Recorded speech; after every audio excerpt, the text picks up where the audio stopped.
People told themselves their past with stories, explained the present with stories, foretold the future with stories. The best place by the fire was kept for the storyteller.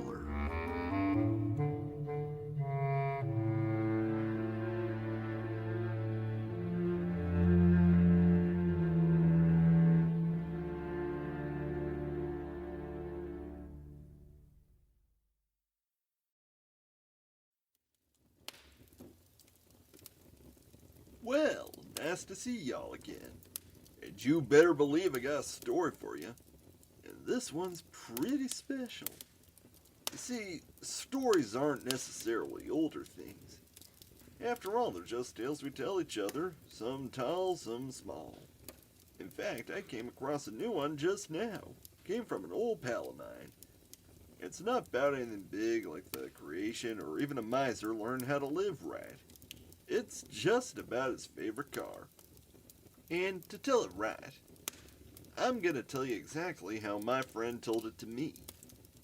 None of old Jed's fixins, abridgings, and summarizing. This is the whole, unchanged and only slightly edited story from a dear friend of mine. $10 and an old fishing reel.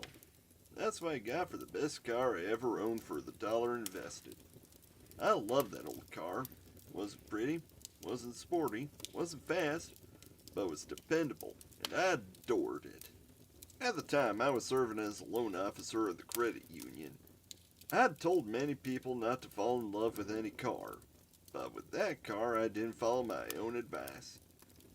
I adored that old car, and she served me well even though she was very much maligned. She was a 1946 Nash 600 four-door flathead six-cylinder and standard three-speed transmission.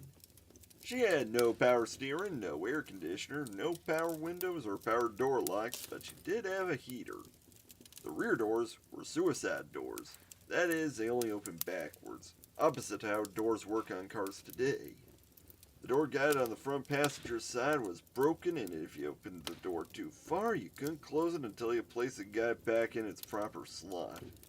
The clutch slipped, and even when new, the old Nashes were not known for their power. I'm ashamed at how I treat her now as I reminisce, but as bad as I treat her, I did really care for her. We first met at the Nash dealership of West 2nd Street in Hutchinson, Kansas. As I mentioned, she was not a thing of beauty. Her paint was faded and the hood had been polished down to the bare metal in most places, proving she'd had much tender love and care. I walked around her, kicking the tires, slamming the doors, checking the oil, and just checking her over completely. Finally, we got to that all-important question. How much for this fine automobile? Now, I didn't ask it that way because I was biased, so I pointed out that she was, after all, 15 years old and the paint was in bad shape. I didn't know about the door until later. This wasn't to be the family car. It was my car to drive to work. The price was $49. Plus tax, of course. The governor always gets his share. The test drive did not reveal any glaring problems. The tires were not too good, but would do for driving to work. The deal was made. $49 and the tax, and that's how our loving relationship had begun. This was a major investment considering our limited financial resources at that time of our lives. The purchase was completed, and I drove my new acquisition home to show her off to my family. It would be nice to say that my wife loved her like I did, but best that would be a stretch of facts and probably an out-and-out lie. My wife agreed that it would be mine to drive. I lovingly named her Leapin' Lena. Not that she had the ability to leap out of the starting blocks, but it just somehow seemed appropriate. She was pretty lean on the gas, and that was important. As I mentioned earlier, she was not a thing of beauty. Her paint was almost non-existent, and what was still holding onto the metal was faded and splotchy, and I decided that a paint job was in order. Now, since we were on a very tight budget, painting her myself was the only option. I could get spray paint at Kmart for about $1 a can. I bought one can of dark blue and one can of white. I rubbed Leapin' Lena down with a dry cloth and went to work spraying back and forth, back and forth. I did use newspaper to tape off the windows, headlights, and taillights. Now and then I would stand back and admire the work and smile at the old girl. It was in the winter and the garage didn't have any heat, but the paint stayed on just the same. After I finished the blue on the bottom of the car, I proceeded to do the hood, the top, and the deck lid. It sort of looked like a blue and white skunk. That job finished, I washed up and went to bed thinking what a great job I had done. The next day, when I rolled her out of the garage to go to work, I was more surprised than pleased. There were numerous runs and the orange peel was something to behold. But the further you got from her, the better she looked. If you were a block away, she'd look mighty fine. I'm not all that sure that Leapin' Lena liked it, but she took it with some degree of grace. After all, what could she do? She couldn't shake it off like a dog does after a bath or a dip in the pond. Leapin' Lena had been serving me well when a great tragedy occurred that would greatly affect our loving relationship. Things were a little slow at the office. There were 5 of us working there, and one of these was Johnny. He and I made a friendly wager. My memory serves me well and lets me forget what the bet was about. In this wager, if I lost, I had to sell him Leapin' Lena for $25. Well, being raised in a fine Christian home, and being a fine church-goer member, I knew better. But, as one of Red Skelton's characters used to say, if I doed it, I'd get a licking. I'd do it anyway. I did make the bet, and I lost the bet. And Leapin' Lena went to live with Johnny. Johnny did not love her like I did. He treated her much worse than I ever did. She got even with him one winter day and got herself stuck in a snowdrift right there in the parking lot where we worked. I told him I could get her out, so I took the keys and went out and got behind the wheel. It felt so good to be with her again. I spoke sweet nothings into her dash, pushed the clutch, put her in reverse gear. Tenderly, I let the clutch out and softly engaged the gas pedal, and she backed right out of that snowdrift. It was not long till he lost interest with her and offered to sell her back to me. I was overjoyed because I had missed her greatly, and I did need some to try to work. Just thinking about having her back home brought a warm, fuzzy feeling.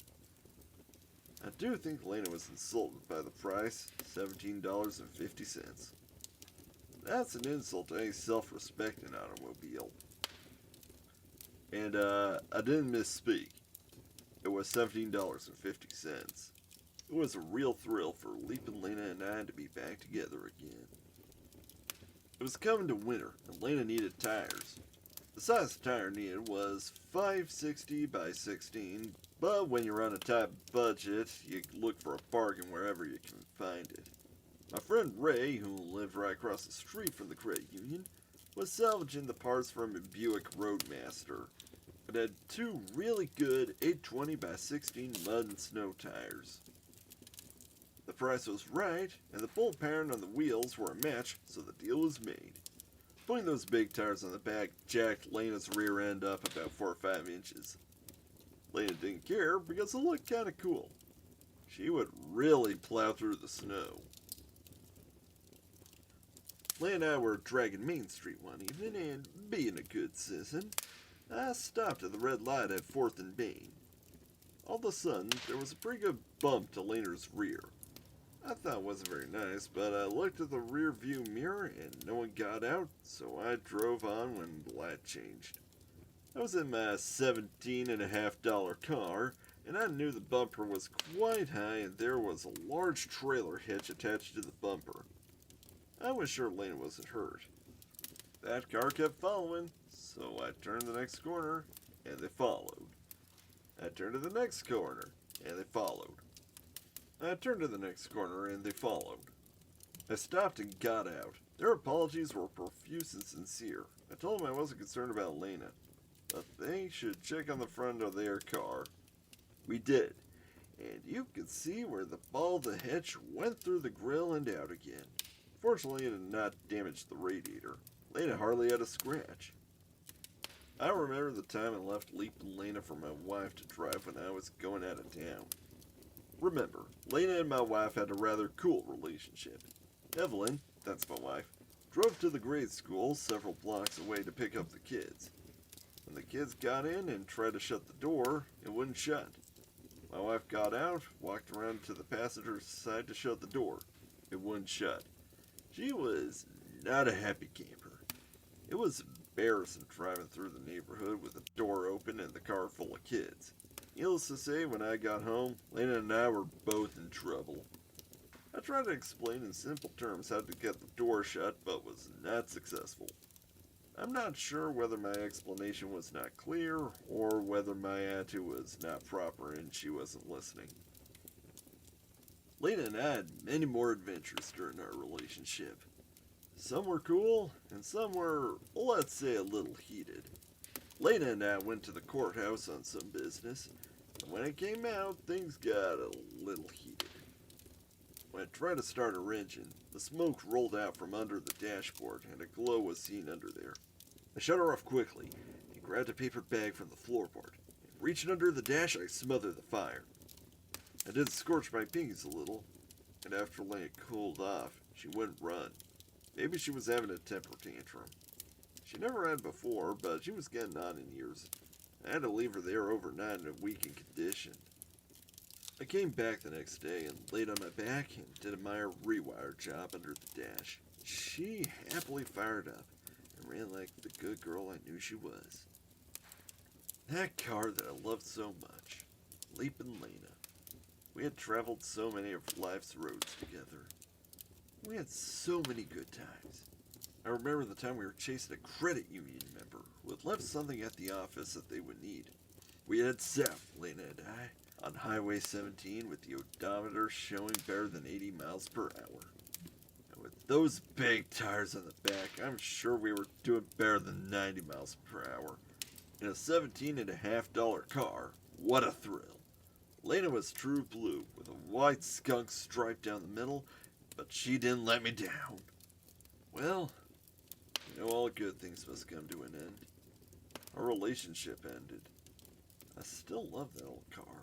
Leapin' Lena, 1946 Nash 600. I'm sure she went to that big junkyard in the sky. She was dead in the front yard, and I sold her for $10 and an old fishing reel. As a remembrance of our many adventures and that wonderful love and relationship we have, I still have that old fishing reel in the bookcase in my office. I'm not sure if cars will make it to heaven, but I have made preparations to go there myself. I have believed in the Lord Jesus Christ, who died on the cross and rose again. In doing this, he paid the price for my sins, and yours too if you put your trust in him. He ascended to heaven to be our advocate before the Father. And if by some chance cars make it to heaven, I'm sure that Leapin' Lena will be there, and I will gladly drive her down those streets of gold. She will have a perfect paint job there. Now, wasn't that story worth telling? Well, I've monopolized enough of your time. Best be on your way. And remember, appreciate the folks you got in your life and the stories you share. They've all got some importance. As for me, don't worry. If and you feel like another story, I'll be right here.